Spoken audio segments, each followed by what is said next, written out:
PR player. Please. It was very funny. Still, though, Pichu now, some people, you know, day one ultimate, this character was a menace. Where I don't want to talk about year one Pichu. That character. Were you even playing in year one? Yes, I was playing in year one. All right, all right. Yo, listen, relax. Anyways, Pichu does relatively well into Rob, considering that the small hitbox is hard for Rob to find a lot of these combo starters, and also the combo game off of a huge hitbox. I thought Rob is big, but in reality, you find so much damage off of a lot of these combos, and when you take them off stage, like we saw in the last set with King, the down air and the thunder still play a big part in edgeguarding this character. Yeah, still though, already such a different kind of tide here that's being turned for John.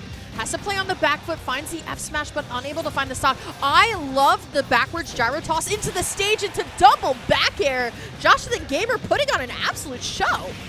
Uh-oh. Looking fantastic right now. At 440% of rage, Archangel needs to take this stock yesterday. You cannot deal with any character with rage, especially Rob, because this Pichu could die realistically sub 40. Yeah, absolutely. A rotor arms kind of in the right lower corner of your stage will definitely just take off Pichu right away. Finds the nair though, finds the up air as well, and now John, all of this kind of extra credit for free right now. Beats it out with the up air. Oh my goodness, what a turnaround for John, looking so locked in.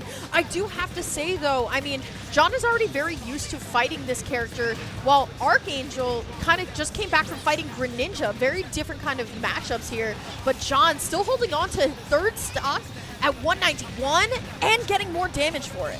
Archangel is looking very desperate right now, needs to take the stock literally yesterday, and at 200%, Pichu doesn't have anything really converted at this point. You just need to find a singular hit. The Thunder Spike hitbox, of course, not going to take it, something soft spike, but that backer is going to do it. Pichu down at his final stock at 70%. Again, one errant hit could just be the end of this game. Beautiful wait out. That was such a beautiful wait out from Archangel, but sometimes I'm wondering if this stock is a little bit too late here. Still though, chasing down with the up air, forward air here, and now it's all Archangel locking into a lot of these combos. And a little bit earlier, we were kind of knocking King on landing into John with some aerials. Now John is actually landing into Arc a little bit more with these aerials too. There we go though, finds this Skull Bash to make it back. Can we find the stock though? These neutral Bs are like placed beautifully from Arc, and now it's all about John. Can you just find the loose hit? Well, at 80%, honestly, if you find a tech chase here, if you take a stock here from Archangel, this game could be a lot closer. But at 171, literally anything. I mean, I feel like Rob Estill just takes it at this point. You've got to be careful of your Archangel. Here comes the gyro, sending him on there. John looking for the grab, looking for definitely an up throw, or just but no way a back throw. Oh, what? That had to have been a misinput. Yeah, the gyro though will take it.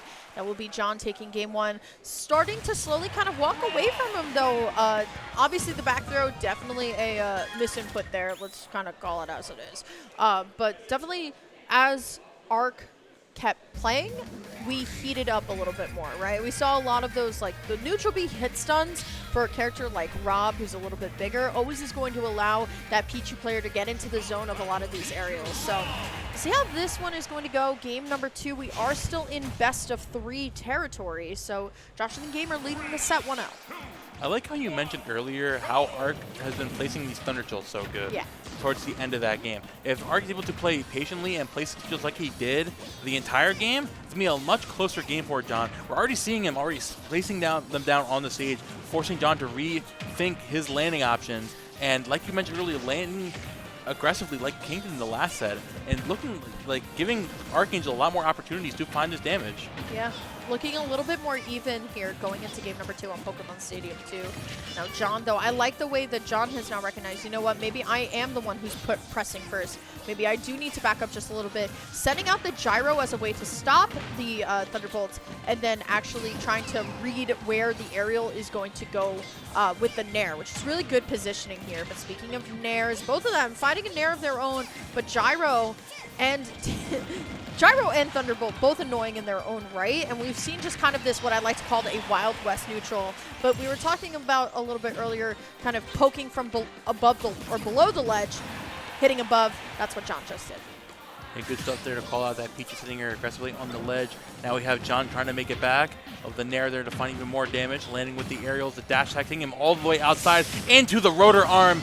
That I don't think I've ever seen that, Rob.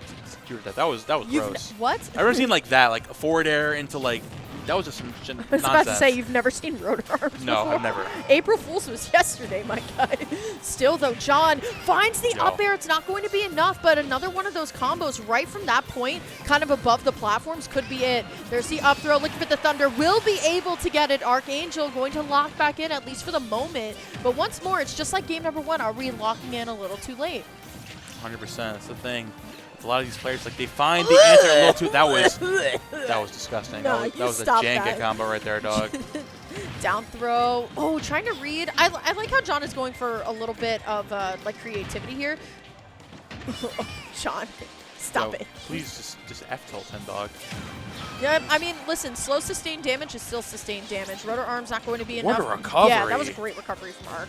Like, literally went all the way out, went all the way back in. Really good stuff. I wish it was earlier in the set, but at 155%, you've got all this rage on this Pichu. You need to find something, literally anything, a hit to get this damage on this Rob. Of course, John's looking for a singular grab or an aerial to take this game, put it into his hands. Forward air not going to land there either. Archangel's trying to pick up the gyro, trying to do anything to find an opening. I like the spot dodge there, but John's been struggling to find an opening right now. Once again, the slow sustained damage is still damage. I just wish this playstyle from Archangel came out maybe like a stock and a half ago, right? Because then it would be a lot closer. Once again, all Jawn really needs to do is just find a straight hit. But now Archangel putting on the gas really well, finds the aerial going down to last stock, 185 on Pichu. I hate when players use this term, but glass cannon is certainly acceptable when it comes to this moment right now. The gyro? No way. Not again. Not do again. it. Dreidel. Oh, that would have been nuts. At 215, Archangel has all the rage in the world. Oh, he needs to go for something crazy right now. We see the most insane Pichu out combo of all time. Goes for the Thunder, but John was expecting with the DI out. At 325, that area is going to take it and more. Golly. Good fist bump there from both players.